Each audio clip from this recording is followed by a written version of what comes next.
Bismillahirrahmanirrahim. Assalamu alaikum wa rahmatullahi wa barakatuh. Right now we will do Sura Yasin verses 20 to 21. A'udhu billahi minash shaitanir rajim. Bismillahirrahmanirrahim. وجاء من أقصى المدينة رجل يسعى قال يا قوم اتبعوا المرسلين اتبعوا من لا يسألكم أجرا وهم مهتدون.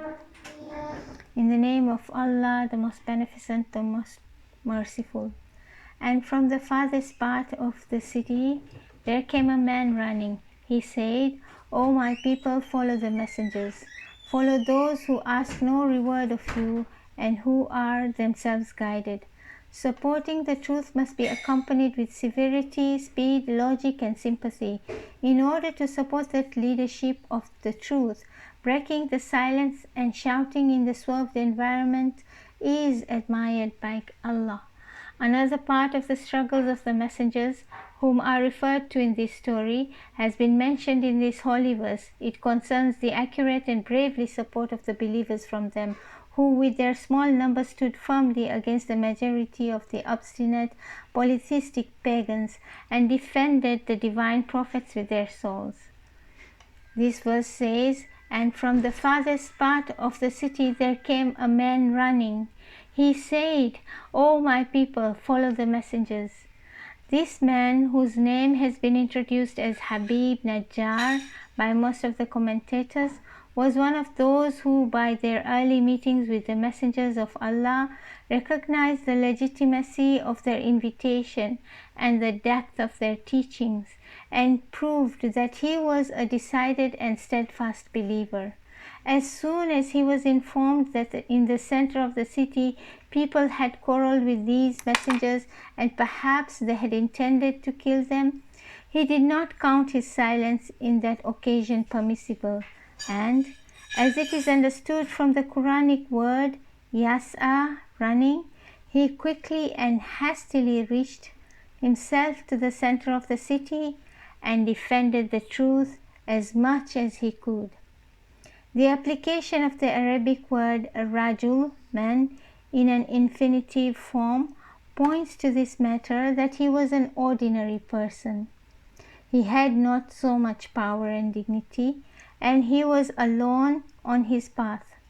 In the meanwhile, the light and the heat of faith had made him so light and warm that, heedless to the sequels of this severe defense from the strugglers of the path of unity, entered the battlefield, so that the believers of the time of the Prophet of Islam sallallahu alaihi wasallam, who were not more than a few at the beginning of Islam, would take an example and know that even a single believer has responsibility too, and silence is not permissible for him.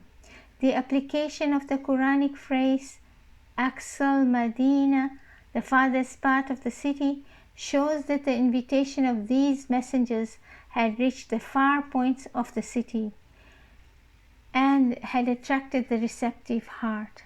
Besides this, the far points of the cities are always the place of the oppressed, who are more receptive to accept the truth. On the contrary, in the center of the cities there usually live some welfare people who are not easily absorbed to the truth. The application of the Arabic phrase Ya Qaum, O my people, indicates to the sympathy of the simple man unto the citizens and people of that area.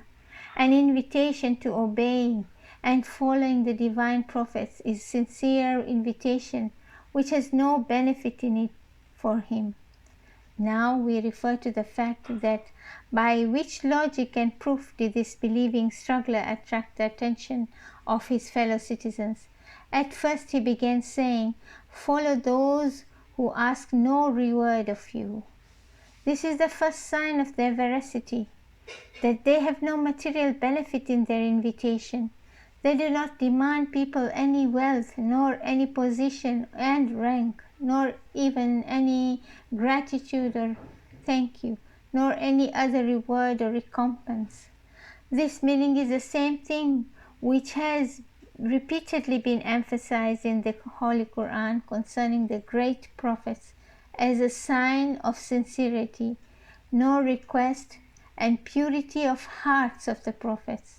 Only in Surah Ash-Shu'ara, number 26, the sentence, "I do not ask you," has been repeated 5 times. Then the verse concerning these prophets implicitly adds that, as it is understood from the content of their words and invitation, they are some guided persons. It says, "and who are themselves guided." This points to the fact that the lack of submission to the invitation of a person is either for the sake of that this invitation is in the way of the truth and drives persons to aberration, or it is in the way of the truth but those who bring it earn some benefits under its shade, which causes pessimism unto that invitation. But when there is neither that nor this, is there any room for hesitation? صدق الله العلي العظيم وصدق رسول الله الكريم ونحن على ذلك من الشاهدين والشاكرين والحمد لله رب العالمين.